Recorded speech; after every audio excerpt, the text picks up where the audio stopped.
Son Excellence, Monsieur l'Honorable Eddy Boissezon, vice-président de la République de Maurice, Son Excellence, Monsieur Vincent Degers, ambassadeur et chef de la délégation de l'Union européenne, Madame Christiane Agathe, commissaire de la femme, du développement de l'enfant et du bien-être de la famille, et sa délégation, Monsieur Koussiram Kenaï, Acting Senior Chief Executive du ministère de l'Égalité, du Genre et du Bien-être de la Famille, Madame Rita Venkatasomi, l'Ombudsperson for Children, Monsieur Luc de Corail, premier conseiller et représentant de l'ambassade de France, Madame Camilla Balbevine, ex-juge de la Cour suprême, Monsieur le vicaire Jean-Maurice Labour, du diocèse de Port-Louis, Madame Lata Djebrou, secrétaire du bureau de l'Ombudsperson for Children, augustes invités, bonjour. Quand Madame l'Ombudsperson a eu la grande amabilité de me demander de prononcer un discours d'ouverture pour ce colloque, je me suis demandé comment je devais le débuter. J'ai d'abord pensé ouvrir par une citation, comme on nous l'a si souvent appris à l'école, qui fait office d'argument d'autorité. Et puis, un beau matin, en prenant mon café sur ma terrasse, j'aperçus des enfants qui jouaient dans la rue. Et j'ai eu alors comme une sorte d'épiphanie. Et j'ai décidé de me passer de tels artifices oratoires. En effet, et je suis bien placé pour le savoir, on rédige de longs rapports, on fait appel à de fastidieuses statistiques, on convoque divers experts afin de comprendre ce que ressent l'enfant. Et que de temps perdu.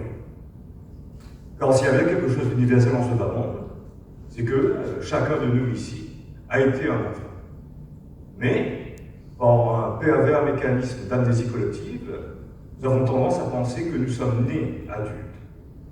Et que l'enfant est cet étrange être, une inquiétante étrangeté même, pour emprunter les mots de Freud, dans lequel on ne se reconnaît pas, dont on peine à comprendre les motivations, les comportements et les peurs. Et point besoin de Madeleine de Proust afin de se remémorer nos années de jeunesse. Fermez juste les yeux, voyagez à l'intérieur de vous-même et remontez plusieurs années en arrière, quand vous-même vous étiez un enfant, et demandez-vous alors comment vous auriez aimé être traité. Pour la plupart d'entre nous ici présents, quand nous étions enfants, avoir ces deux parents auprès de soi était une réalité qu'on ne questionnait même pas.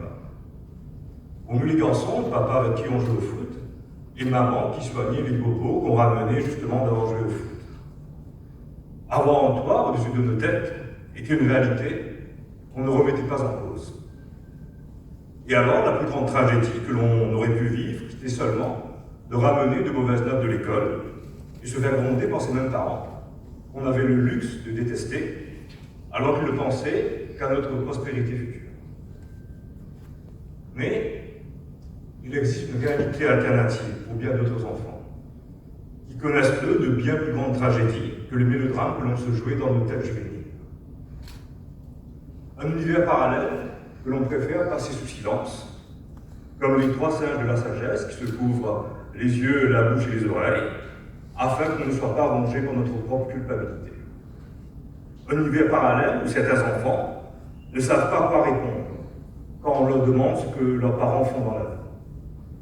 Un univers parallèle où certains enfants ne savent pas quoi remplir dans la case adresse de certains formulaires quand ils vivent dans des foyers. Enfin, un univers parallèle où certains enfants essaient de cacher, tant bien que mal, les bleus et les blessures qu'ils ont reçus d'adultes qui n'ont d'humain que le nom. Et c'est bien de cette réalité alternative dont s'est saisi le droit et dont le législateur s'est fait l'instrument en promulguant récemment le Children's Act. Et c'est au sein de cette même réalité alternative que Madame l'Ombudsperson évolue, elle qui, depuis toutes ces années, défend ceux et celles qui ne trouvent plus personne pour les défendre et entend donner une voix aux sans-voix. Depuis tout le temps que j'ai eu le plaisir et l'honneur de connaître Madame Venkatasomi, cela ne nous rajeunit pas, je peux témoigner du combat sans relâche qu'elle mène dans ce domaine, et ce, on le sait très bien, contre vents et marées. Et le présent colloque n'en est qu'une preuve supplémentaire. La maltraitance des enfants a, en effet, malheureusement, été une constante dans l'histoire de l'humanité. Étant le groupe le plus vulnérable, ils ont constamment été confrontés à des défis, et ce, indépendamment de la période historique et de la situation géographique. Depuis l'époque de l'ancienne sport, où l'on s'est débarrassé des enfants souffrant d'un handicap, jusqu'aux enfants soldats des temps modernes, en passant par les enfants utilisés comme force de travail bon marché, comme on peut en trouver dans les œuvres de Dickens, ou contraint à la prostitution dans des pays qui promeuvent le tourisme sexuel, les enfants sont, maintes et maintes fois, soumis au pire des traitements. Et il ne faut pas croire que c'est là l'apanage des pays en développement, puisqu'on le sait, même dans les pays riches et développés, les châtiments corporels sont souvent encore légaux et utilisés pour, supposément, discipliner l'enfant. Selon l'article 19 de la Convention relative aux droits de l'enfant, je cite, « Les États parties prennent toutes les mesures législatives, administratives, sociales et éducatives appropriées pour protéger l'enfant contre toute forme de violence, d'atteinte ou de brutalité physique ou mentale, d'abandon ou de négligence, de mauvais traitement ou d'exploitation, y compris la violence sexuelle, pendant qu'il est sous la garde de ses parents ou de l'un d'eux, de son ou ses représentants légaux ou de toute autre personne à qui il est confié. » Et le Children's Act 2020 prend toute la mesure de cet article. Il y aurait moult choses à dire sur cette loi, et lacunes qu'elle vient combler. La plupart des gens retiendront l'interdiction du mariage au moins de 18 ans, qui certes constitue une avancée majeure, ou encore l'âge de la responsabilité pénale qui a été ramené à 14 ans. Pour ma part, j'aimerais dire quelques mots sur une disposition phare et pas suffisamment mise en avant à mon sens, et contenue dans la section 14 de la loi relative à l'interdiction des punitions corporelles ou humiliantes. Ceux et celles d'entre vous, rompus au droit français, connaissent le docte débat concernant la place de la coutume comme source du droit. En effet, le droit français a longtemps considéré que la fessée, comme on se plaît à l'appeler, et ce nonobstant le fait qu'elle constitue des violences volontaires, avec même la circonstance aggravante du fait de la minorité de la victime, était justifiée par la coutume et son usage répandu au sein de la société.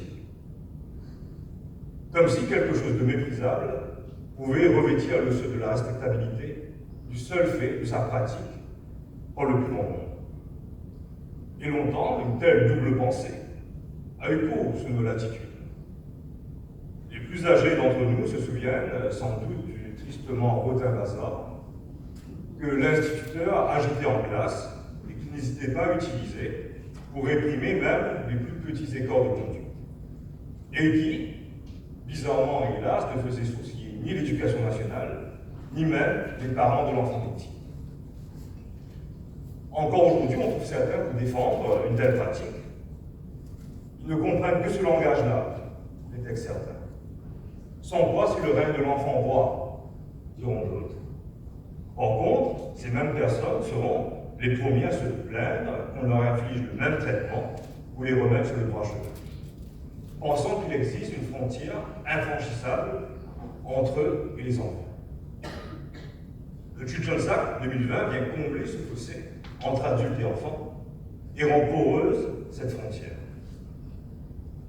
Maintenant, est-ce que le Children's Act et les différents règlements qui l'accompagnent et dont on va discuter durant ces 2 journées constituent la panacée pour éliminer une fois pour toutes l'injustice dont souffrent les enfants? Sans doute pas. Existe-t-il encore du travail à faire en matière législative dans ce domaine? Très certainement. Le droit n'est pas inscrit dans le marbre, et nous ne le savons que trop bien à la loi Fond de Commission.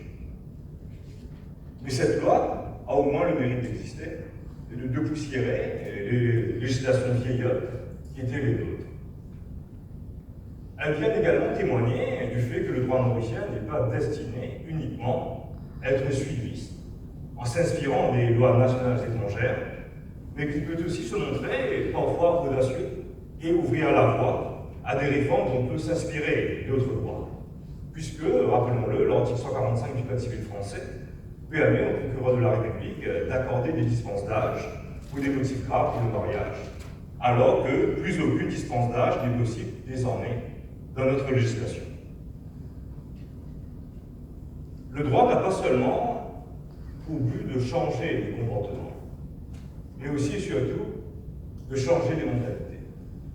Et je ne doute pas un seul instant que ce colloque concourra à l'évolution des esprits, surtout sur un sujet aussi important que les enfants placés dans des foyers spécialisés, et permettra de mieux faire connaître cette problématique, tant auprès du grand public que différentes parties prenantes.